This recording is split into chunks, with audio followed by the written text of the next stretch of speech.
beautiful people! Welcome back to my channel. This is your Mama Sam. Hola mga amigo, amiga, kumare at kumpare. Kamusta kayong lahat? Sana lahat po kayo ay okay at safe ngayong araw na to. At syempre kung ako naman ang tatanungin nyo, nakikita naman ninyo ang beauty ng Mama Sam ninyo. Fresh overload pa rin, di ba? Ganyan talaga kapag umiinom ka ng maraming vitamin C plus kumakain ka ng maraming banana. Dahil sa banana, nakakaloka ang ganda ng Mama Sam ninyo. So yun, so kamusta naman kayong lahat? Happy Saturday po. Syempre sa lahat ng Mama Sam dyan. And then of course, gusto ko rin magpasalamat sa walang sawang sumusuporta dito. Araw-araw, lagi-lagi sa Mama Sam Vlog na talaga naman, oh my gosh, nakakaloka. Charot. Nakakaloka kasi syempre padami na tayo ng padami. Ang ating subscribers ay tumataas every day. Kaya naman maraming salamat sa mga nagsasubscribe dito sa Mama Sam Vlog. And then of course sa lahat ng makamama dyan,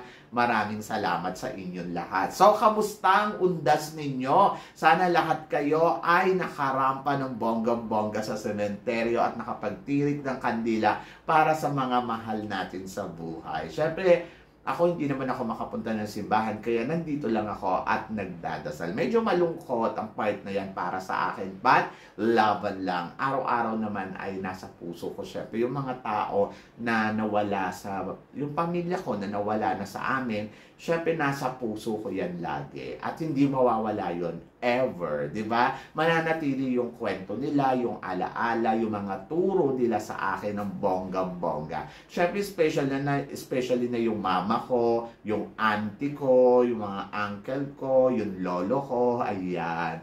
Anyway, ano na sila, kay God na sila. At syempre, sila yung pumoprotekta sa akin habang nandito naman ako at namamayagpag ng kagandahan. Charot! So, yan!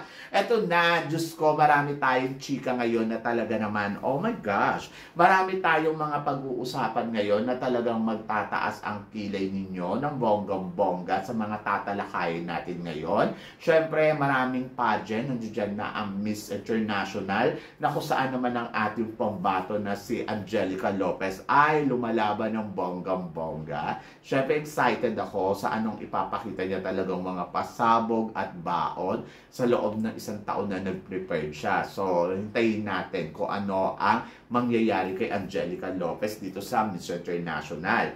And then, of course, ang ating pambato sa Miss Earth na talaga naman, oh my gosh, palaban. Kaya, ang tanong sa akin, ano daw masasabi ko doon sa eksenang ginawa niya sa preliminary competition. To be honest, guys, ako, kumpiyansa ako lahat sa mga pambato natin sa international pageant. Pero syempre kung tatanungin mo, yung caliber ba ni Miss Earth ay talagang well-prepared para sa competition na to.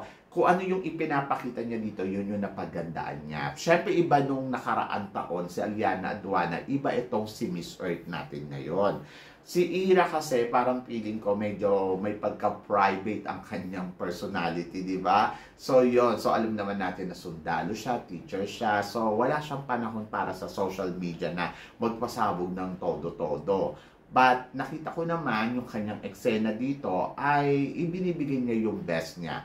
Feeling ko kaya netong mag-top 8 dito sa competition ng Miss Earth. But yung top 4 hindi ko alam, but nakikita ko na makakarating naman sa susunod na round, papasok naman sa semifinals, makakarating ng top 8 kasi lumalaban naman si Bakla. And tingnan natin, so basta support lang tayo dito kay Ira, di ba? Kay Angelica Lopez, ganun din. Si Angelica, ay parang feeling ko makaka-top 5 to sa Angelica. Hindi yan magpapahuli ng ganun-ganun lang. So, alam naman natin si Angelica na talagang palaban at umi-eksena talaga yan. At well-prepared talaga siya sa mga paandar niya. Diba? So, yun, good luck sa kanila. At eto nga, syempre, Catriona Gray, magiging commentary host dito sa Miss Universe. Anong chika mo dito, Mama Sam? Taon-taon naman. Ito na yung pangatlong taon na yata na magko-commentary host siya sa backstage. Ang masasabi ko, mas gusto ko siyang maging judges, sa totoo lang. Kasi parang feeling ko, mula nang nanalo si Catriona Gray, never pa siyang naupo bilang hurado talaga dito sa Miss Universe. Kita niyo na ba mga pinagkukuha? Kinuha si Nova Stephen, di ba, ng Canada, na hindi naman nag-place sa Miss Universe, pero naupong hurado. Di ba, mga ganon, nakakaloka. Pero, dapat talaga Catriona Gray ay isa sa mga maging hurado ngayon dito sa Miss Universe. Di ba? And then, of course, Michael Cinco, uupong hurado dito sa Miss Universe. So, good luck. Good luck sa atin at good luck sa mga magiging hurado dyan. Ay, nako, nakakaloka yan. Pero ito, syempre, yung mga nakakalokang eksena. Mama, sa ano masasabi mo kay Miss Universe Venezuela? Si Venezuela, oh my gosh, talagang grabe ang paandar niya, yung energy niya ay talaga namang, sabi ko nga, nag-uumapaw ng bonggang-bongga at palaban ang Miss Universe Venezuela. Gusto ko siya. So kung itatapat ko siya kay Miss Puerto Rico, syempre magkaiba yung atake nilang dalawa, but parang mas nalalakasan ako kay Miss Venezuela. At kung itatapat ko si Venezuela sa ibang Latina, parang piling ko laban na laban talaga sa Venezuela. Yung alam mo yung lumalabas talaga siya ng hotel na alam mo yung catwalk kung catwalk, pose kung pose, very alert, very alive. Ganon, di ba? So, good luck kay Miss Venezuela. Piling ko hindi sila may El Tocuyo. Piling ko lalaban yan hanggang sa dulo. So, tingnan natin. And then, of course, ito, sabing gano'n Mama Sam, sino ang mas bongga? Si Miss Nigeria o si Miss Philippines? So, pareha silang Black Beauty. Pareha sila yung talagang maganda. Sabing gano'n yung iba, ito daw si Miss Nigeria ay para daw Barbie, Black Barbie. Pero syempre, kung charm naman ang pag-uusapan, mas parang nagugustuhan ko yung beauty ni Chelsea Manalo. Kasi, mas charming, mas younger, and then humble. O, di ba? So, yon. So, syempre, good luck kay Miss Nigeria. Alam naman natin na palaban din to. At umi-eksena din talaga ng bonggang-bongga.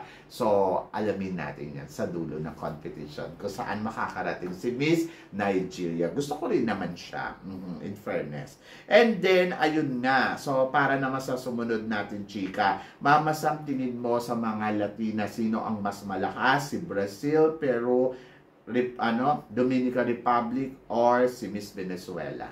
Tulad nga na sinabi ko, malakas talaga yung laban ni Miss Venezuela kung pagdating sa eksenahan. Kung pagandahan naman, mas gusto ko yung beauty ni Miss Peru kaysa kay Dominican Republic. Sa totoo lang. Kasi si Dominican Republic parang may something kakaiba sa kanya ngayon. Hindi ba katulad ni Peru na mararamdaman mo yung humbleness at saka yung eksena. So, bahala. Tingnan natin. Kasi nandiyan pa sila Panama. Ako si Panama, grabe din ng beauty ha. Hindi din nagpapahuli ng buhay. Iba din, iba. So, mahigpit talaga yung labanan ngayon ng Miss Universe. But I wish na sana pumasok silang lahat sa dulo ng competition. Di ba? Makarating. At tingnan natin kung ano ang ipapakita nila hanggang sa top 5 ba sila o maka top 3. Tingnan natin kung sino aabot doon.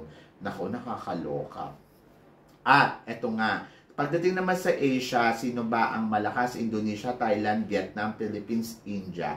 To be honest, ako para sa akin, mas nalalakasan talaga ako syempre kay Philippines. Siya yung parang feeling ko number 1 na malakas sa Asia, followed by India. Malakas din si India. Yung beauty ni India, iba din. Huwag mo din i-underestimate.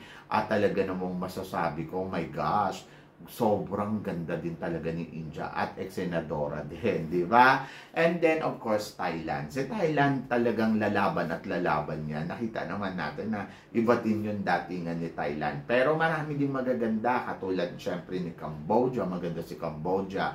Maganda din si Myanmar. At si Myanmar, palaban din ang beauty. And then, of course, Indonesia. Pero sa kanilang lahat, I think Philippines talaga ang isa sa mga masasabi kong very strong na kandidata dito sa Miss Universe at parang feeling ko kaya ni Philippines makarating ng top 5 more than sa kanila. Diba? So, yun. Good luck. Tignan natin. And then, Victoria Velasquez Vincent. To be honest kay Victoria, noong Others Day, parang feeling ko ang tahimik ni Victoria. Pero kanina may nakita ako na, ayun, ini-enjoy niya yung momento, ini-enjoy niya yung laban.